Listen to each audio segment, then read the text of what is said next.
Welcome to the Midnight Files channel. On the morning of June 30th, 1908, in one of the most remote regions of Siberia, something extraordinary happened.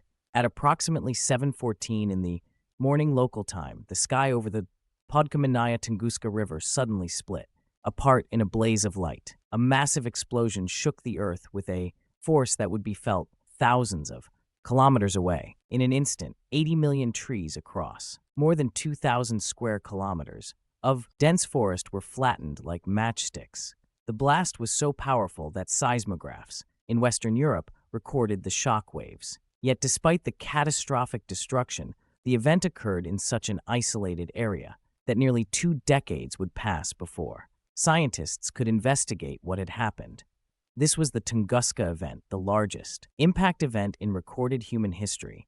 More than a century later, it continues to captivate scientists and researchers around the world. The explosion occurred in the East Siberian taiga, a vast wilderness of coniferous forest that stretches across much of Russia. This was and remains one of the most sparsely populated regions on Earth. In 1908, the area was home to small communities of Evenki reindeer herders and a handful of Russian settlers clustered around isolated trading posts. The nearest significant settlement was Vanavara, a small trading post located approximately 65 kilometers south of where the explosion would occur. Despite the remoteness, there were eyewitnesses. At the Vanavara Trading Post that morning, A.S. Semenov was sitting on the porch of his house facing north, eating breakfast. Years later, in 1930, when Russian mineralogist Leonid Kulik led an expedition to investigate the explosion, Semenov described what he had experienced. He said he suddenly saw the sky to the north split in two. Fire appeared high and wide over the forest at about 50 degrees above the horizon. The split in the sky grew larger, and the entire northern side became covered with fire. At that moment, the heat became so intense that Semenov felt as if his shirt had caught fire. He wanted to tear it off and throw it away. Then the sky seemed to close, and a tremendous sound like a crash occurred. Semenov was thrown from his porch, approximately 7 meters through the air. He lost consciousness briefly. When he came to, his wife had run out and helped him back inside. The crash was followed by sounds like stones falling from the sky or guns firing. The earth trembled beneath them. Other witnesses throughout the region reported similar experiences. Evenki herders closer to the explosion site described seeing a bluish light, nearly as bright as the sun itself, moving across the sky and leaving a thin trail. There was a flash, followed by a billowing cloud, and then a pillar of fire that cast red light across the landscape. About 10 minutes after the visual phenomena, witnesses heard sounds similar to artillery fire. The sounds were accompanied by shock waves that knocked people off their feet and broke windows hundreds of kilometers away. Some witnesses reported that their reindeer herds were killed by the blast. Eyewitness accounts suggest that up to 3 people may have died, though this has never been definitively confirmed. The effects of the explosion extended far beyond Siberia. Seismic stations across Eurasia recorded what appeared to be an earthquake. Air pressure waves from the blast were detected in Germany, Denmark, Croatia, the United Kingdom, and even as far away as Washington, D.C., in the United States. Perhaps most strangely, for several nights following the explosion, people across Europe and Western Russia reported abnormally bright skies. In some locations, the night sky was bright, enough that people could read newspapers at midnight without artificial light. This phenomenon was likely caused by high-altitude ice crystals and dust particles thrown into the upper atmosphere by the explosion, reflecting sunlight even after dark. Despite these widespread effects, the Russian government made no immediate attempt to investigate the explosion. Russia in 1908 was experiencing significant political upheaval. Within a decade, the country would undergo revolution and civil war. The explosion had occurred in such a desolate area far from major population centers and had apparently not caused significant human casualties. It simply wasn't a priority. Additionally, reaching the site would be extraordinarily difficult. The region was accessible only by long and arduous journeys through wilderness, involving river travel, pack animals, and guides familiar with the territory. It wasn't until 1921 that the Soviet Academy of Sciences appointed Leonid Kulik, a mineralogist working at their mineral museum, to lead a team investigating meteor reports throughout Siberia. Kulik collected newspaper articles and interviewed eyewitnesses, trying to pinpoint the location and time of what he believed was a giant meteorite impact. His initial expedition in 1921 could not reach the site due to the extreme remoteness and harsh conditions. Not until 1927 did Kulik finally succeed in reaching the epicenter of the explosion. The journey was grueling. Kulik and his team traveled by the Trans-Siberian Railway to the town of Kansk, then proceeded north by horse-drawn sleighs to Vanavara. From there, they continued on foot with reindeer as pack animals, guided by local Evenki hunters. Some of the local people were reluctant to serve as guides. They viewed the devastated area with superstitious dread, believing it was a sacred or cursed place where the thunder god had unleashed punishment. The team faced not only physical challenges, but cultural barriers as well. When Kulik and his team finally reached the blast site, almost 19 years after the explosion, they found a scene of devastation that exceeded all their expectations. Kulik wrote in his diary that he could not sort out his chaotic impressions. From their observation point, no sign of living forest could be seen. Everything had been devastated and burned. He described an uncanny feeling seeing giant trees 20 to 30 inches thick snapped across like twigs with their tops hurled many meters away. The destruction formed a distinctive butterfly-shaped pattern covering an area of 2,150 square kilometers. The fallen trees all pointed radially away from a central point, creating a clear indication of where the explosion had occurred.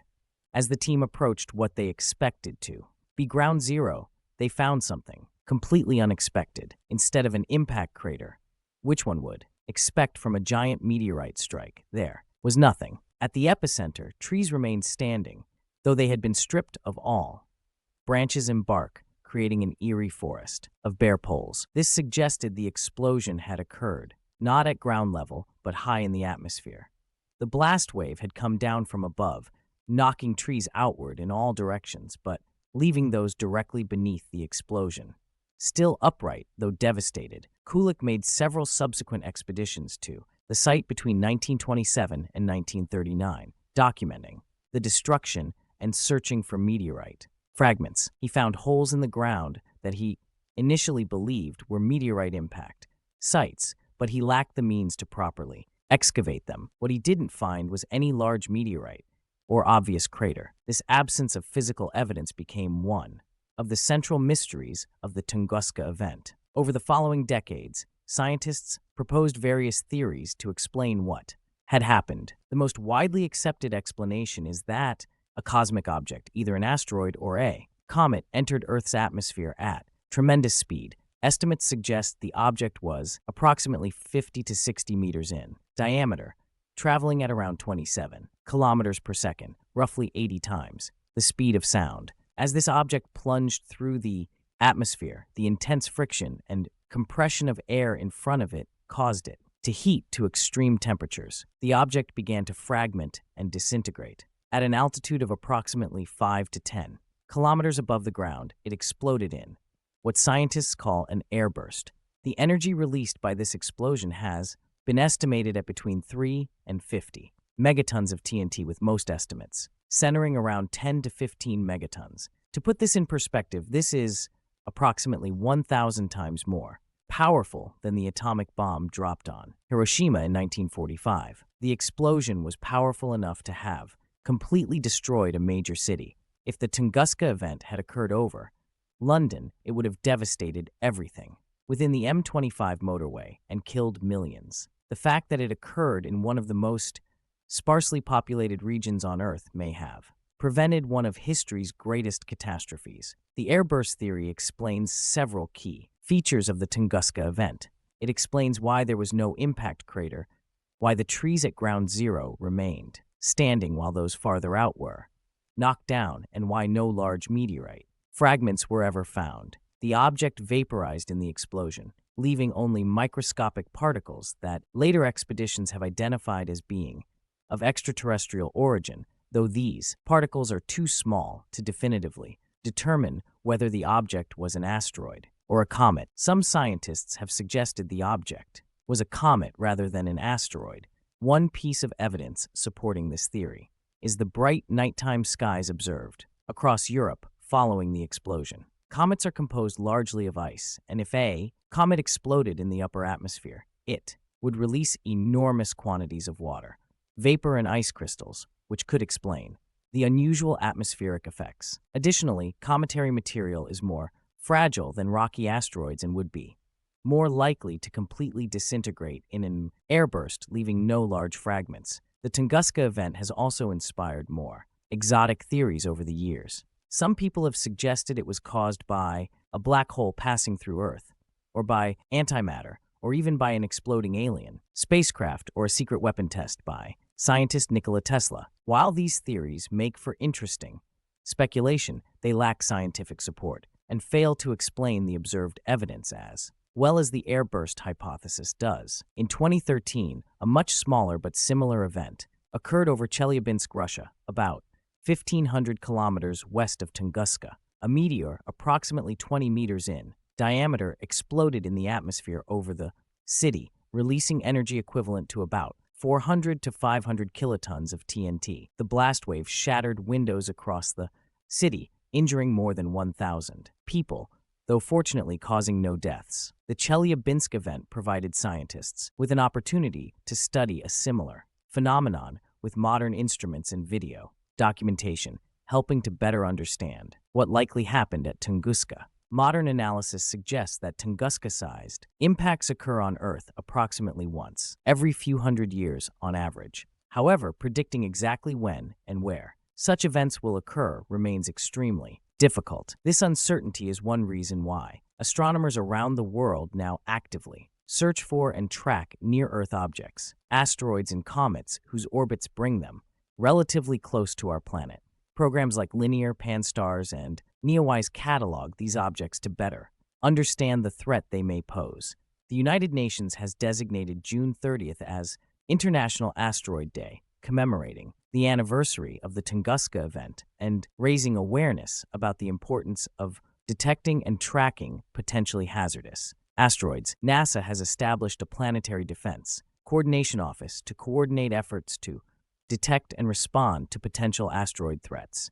In 2022, NASA successfully completed the DART mission, demonstrating the technology to redirect a small asteroid's orbit should one ever pose a danger to Earth. Today, the Tunguska site has largely recovered. The forest has regrown, though evidence of the 1908 explosion can still be found.